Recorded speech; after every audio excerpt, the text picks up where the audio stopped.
करनी सेना के आगे झुके कटारिया, मेवाड़ से मांगी माफी। महाराणा प्रताप पर दिए गए विवादित बयान पर आई कटारिया की माफी। मेवाड़ में गुस्सा, करनी सेना का अल्टीमेटम, राज्यपाल कटारिया ने दी अपनी सफाई। नमस्कार, आप देख रहे हैं भारत रफ्तार और मैं हूं आपके साथ खुशी। आज की बड़ी खबर राजस्थान से आ रही है, जहां पंजाब के राज्यपाल गुलाब चंद कटारिया के एक बयान ने बड़ा विवाद खड़ा कर दिया है।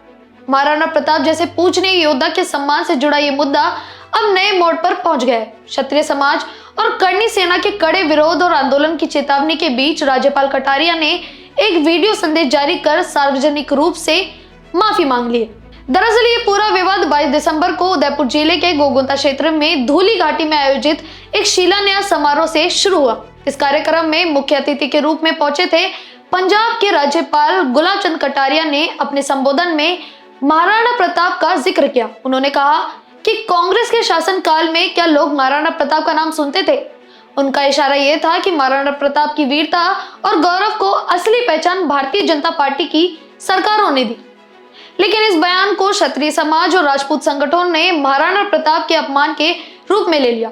उनका कहना था कि महाराणा प्रताप की वीरता को किसी राजनीतिक दल की देन बताना उनके शौर्य और बलिदान का अपमान है। महाराणा प्रताप तो सदियों से मेवाड़ के आराध्य और पूरे देश के लिए प्रेरणा स्रोत है। इस बयान के बाद उदयपुर समेत पूरे मेवाड़ में तीखी प्रतिक्रिया हुई। सोशल मीडिया पर आक्रोश की बाढ़ आ गई। राजपूत करनी सेना के राष्ट्रीय अध्यक्ष राज शेखावत ने तो सोशल मीडिया पर एक पोस्ट में राज्यपाल को खुली धमकी तक दे डाली। पोस्ट में आपत्तिजनक भाषा का इस्तेमाल किया गया था और कहा गया कि जहां दिखे वहां मारो। इस पोस्ट के बाद उदयपुर पुलिस अलर्ट मोड पर आ गई और मामले की जांच शुरू कर दी गई। हालांकि अभी तक राज्यपाल की ओर से कोई औपचारिक शिकायत नहीं की गई। विरोध की लहर इतनी तेज हुई कि बड़े आंदोलन की चेतावनी दी जाने लगी। क्षत्रिय समाज के विभिन्न संगठनों ने राज्यपाल से सार्वजनिक माफी की मांग की। लगातार बढ़ते दबाव के बीच आखिरकार राज्यपाल गुलाब चंद कटारिया ने एक वीडियो संदेश जारी किया। इस वीडियो में उन्होंने स्पष्ट किया कि उनका बयान तोड़ मरोड़ कर पेश किया गया है। उनका उद्देश्य कभी भी महाराणा प्रताप का अपमान करना या समाज की किसी भावनाओं को ठेस पहुंचाना नहीं था। आगे उन्होंने कहा कि जो लोग उनके बयान से आहत हुए हैं वे पूरे भाषण सुने और संदर्भ समझे। उनका आशय सिर्फ इतना था कि कांग्रेस शासन में महाराणा प्रताप को वह सम्मान नहीं मिला जो बीजेपी सरकारों में मिला। विकास कार्यों और बजट का जिक्र करते हुए उन्होंने जोर दिया कि महाराणा प्रताप उनके लिए हमेशा से सम्मानीय रहे हैं। अगर किसी भी भावनाएं आहत हुई हैं तो उसके लिए वे खेद व्यक्त करते हैं और माफी मांगते हैं। आदरणीय बंधुओं, मेरे चंडीगढ़ के निकल जाने के बाद मेरे बयानों को लेकर के कई तरह के प्रश्न खड़े किए गए। मेरी आप सबसे विनम्र प्रार्थना है कि मेरा भाषण शुरू से लेकर आखिर तक एक बार आप सुन लें, मेरे भावों को सुन लें, मेरे शब्दों को सुन लें, मेरे मन में प्रताप के प्रति कितनी श्रद्धा है, आस्था है, विश्वास है। पहली बार मैं नया 33 साल की उम्र में एमएलए बनकर गया था, तब मैंने आग्रहपूर्वक प्रताप के इस शौर्यपूर्ण जीवन को मेवाड़ में स्थापित किया जाए। घर घर गांव गांव लोगों के मन में प्रताप की उस जीवन को लोग नजदीक से देख सकें, उसके लिए मुख्यमंत्री भरत सिंह जी से निवेदन करके पहली बार मेवाड़ कॉम्प्लेक्स योजना 77 से लेकर 80 तक ही राज रहा था, पर हमने उसको स्वीकृत कराया और उसके कारण से ही आज कुंभलगढ़ का विकास, गोगुंदा का विकास, चावंड का विकास, हल्दी घाटी का विकास उसके बाद शुरुआत हुई। मैंने उस विषय को ही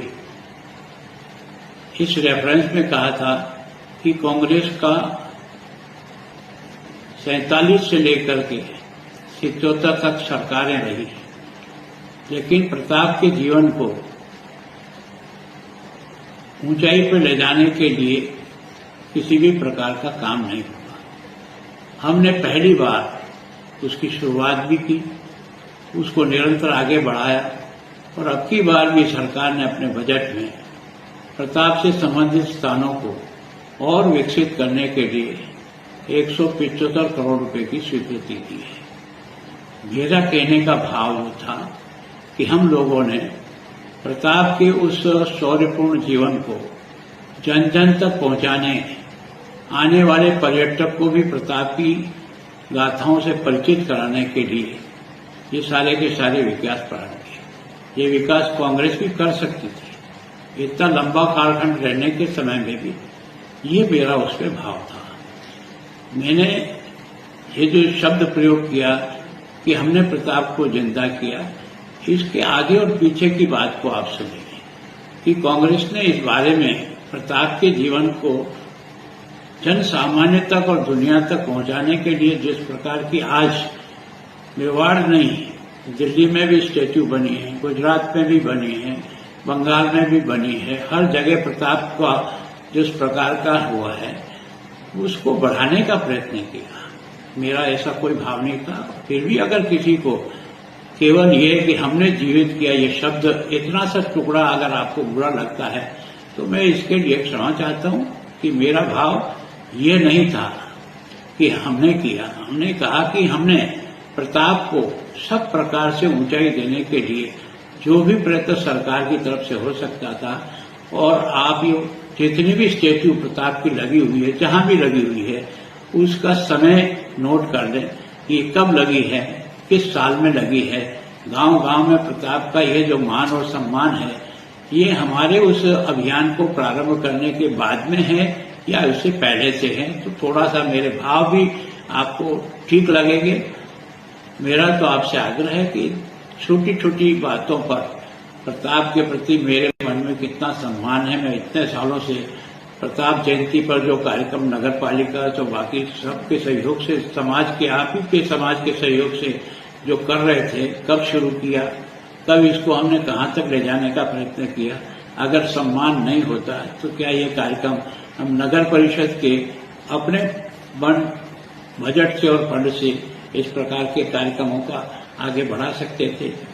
मैं सोचता हूं कि मेरा जो विषय है, मैं चाहता हूं कि मेरा पूरा भाषण शुरू से लेकर आखिर तक सुनने के बाद फिर आप और कोई आपका सुझाव हो तो मुझे जरूर दो, मैं उसे स्वीकार करूंगा। ये कोई पहला मौका नहीं है जब गुलाबचंद कटारिया अपने बयानों से विवादों में घिरे हो। पहले भी महाराणा प्रताप पर उनके कुछ बयानों को लेकर राजपूत समाज में नाराजगी जताई गई थी और उन्हें माफी मांगनी पड़ी थी, लेकिन इस बार मामला इतना गंभीर हो गया कि धमकियां तक दी जाने लगी।